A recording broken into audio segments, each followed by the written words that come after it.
श्री रामचरितमानस के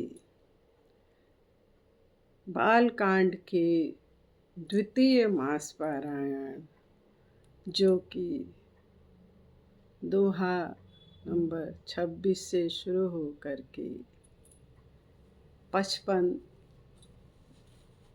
नंबर के दोहे तक पूर्ण होता है। तो सबसे शुरू में राम नाम की महिमा इसमें गाई गई है कि नाम राम को कल्प तरु, कलि कल्याण निवास, जो सुमिरत भयो भांग से, तुलसी तुलसी दास।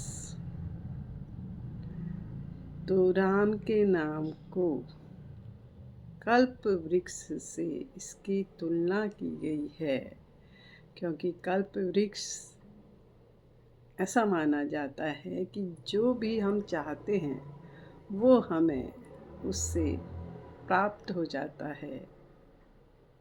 तो ऐसा ही राम का नाम है,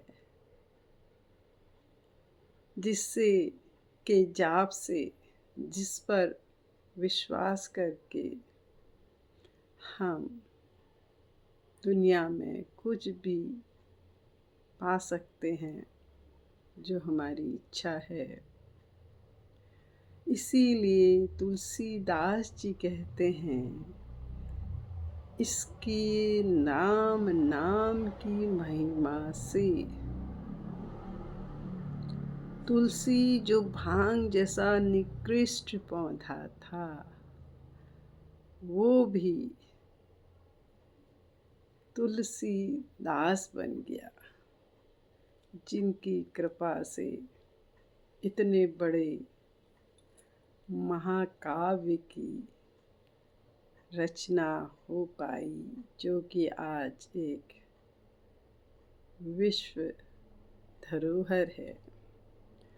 तो इस द्वितीय मास पारायण में जब शंभु भगवान शंकर और पार्वती पृथ्वी पर आते हैं, विचरण करते हैं, तो देखते हैं कि भगवान राम के जब सीता जी का हरण हो जाता है तो बड़ा विलाप करते हैं भगवान। तो वो देख कर के पार्वती जी को शंका होती है कि जिन भगवान का नाम शंकर भगवान हमेशा जपते रहते हैं, उनको इतना अत्यधिक दुख हुआ है, इसका अर्थ है कि वो माया मोह में पड़े हुए हैं। वो ऐसे भगवान तो नहीं हो सकते। तो शंकर जी ने कहा, वो तो साक्षात हरि हैं, उन पे शंका करना ठीक नहीं है। अगर आपको शंका हो ही रही है तो जाकर उनकी परीक्षा ले लो। तो पार्वती जी परीक्षा लेने चली जाती हैं और रास्ते में वो सीता जी का वेश बना लेती हैं। जब राम लक्ष्मण दोनों उस जगह से गुजरते हैं तो पार्वती जी को सीता जी के वेश में देख करके बड़े आश्चर्यचकित होते हैं, उनको प्रणाम करते हैं। देवी, आपको प्रणाम है। हमारे शंकर भगवान, क्योंकि आराध्य देव जो हैं राम जी के, वो शंकर भगवान हैं, और शंकर जी के आराध्य देव श्री राम जी हैं। तो इस तरह से वो देखती हैं कि चारों तरफ श्री सीता राम लक्ष्मण उन्हें दिखाई दे रहे हैं।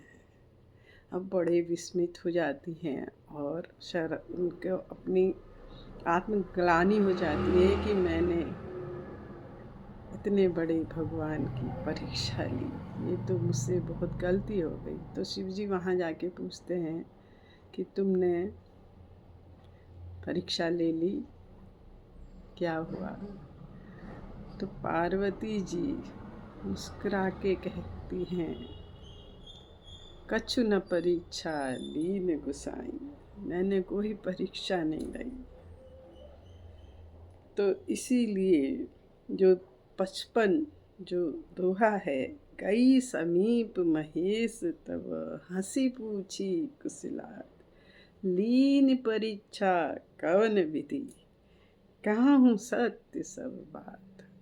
तो इस तरह से वो पूछ लेते हैं कि कैसे आपने परीक्षा ली, ये मुझे बताओ। तो यहीं पर द्वितीय जो मास पारायण है वो संपूर्ण होता है। जय श्री राम।